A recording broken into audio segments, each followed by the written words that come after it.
We're here today hosting the conference, What About Quality? Stormwater Management, What About Quality? We're at Arup's wonderful campus here in Solihull.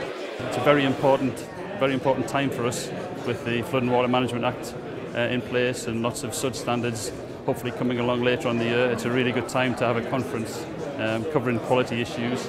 Water Framework Directive is coming along soon as well, so we hope to hear lots about these issues today.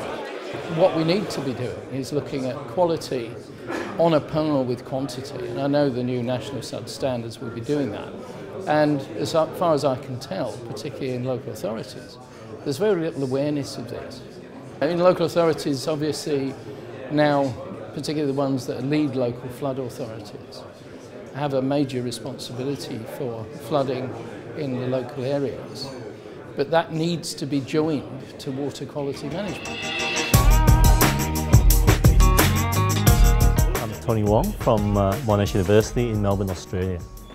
By bringing nature back into the city through a network of green and blue net systems meant that we have a much more natural way of managing floods, a much more natural way of managing the relationship between the human habitat and the natural environment, and ultimately the ecosystem services that those natural environments in fact provide us.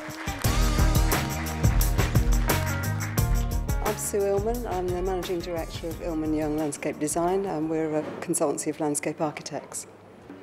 The point that I'm always trying to make to people is to open their eyes as to the potential, as to what you can achieve.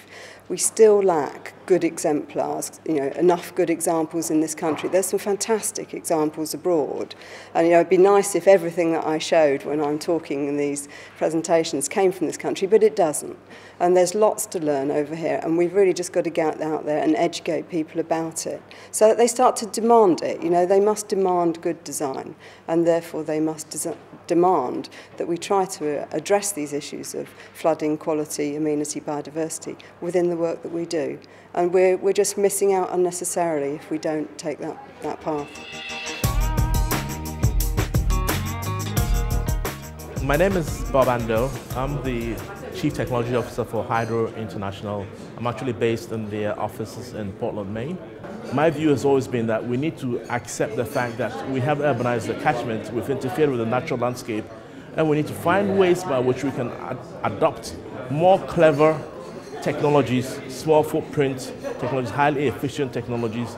The US have focused on water quality issues, and that has evolved a lot of technologies addressing water quality issues, whereas the UK focus until more recently has been on the water quantity aspects, and they have evolved a lot of technologies to address water quantity issues. And there's a need for some cross-fertilization, taking the UK experience in water quantity to the US and taking the US experience in water quality to the UK.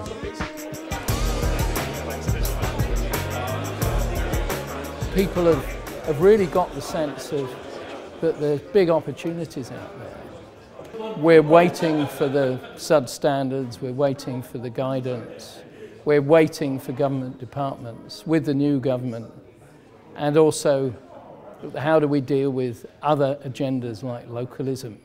I was very keen to come along today because, as far as I'm aware, this is one of the first conferences that's specifically aimed at looking at the quality, both environmental quality and specifically water quality. So that information I think would be extremely valuable to take away with me.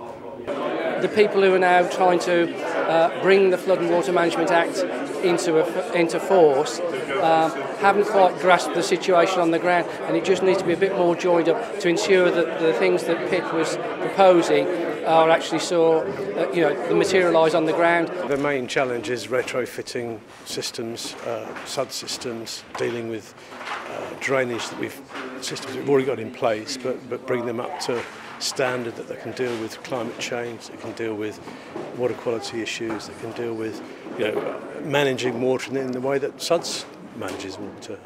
It was an interesting day, and I would recommend it to other people to come along, people who are interested in SUDS and drainage in general. I thought it was a very interesting and useful day.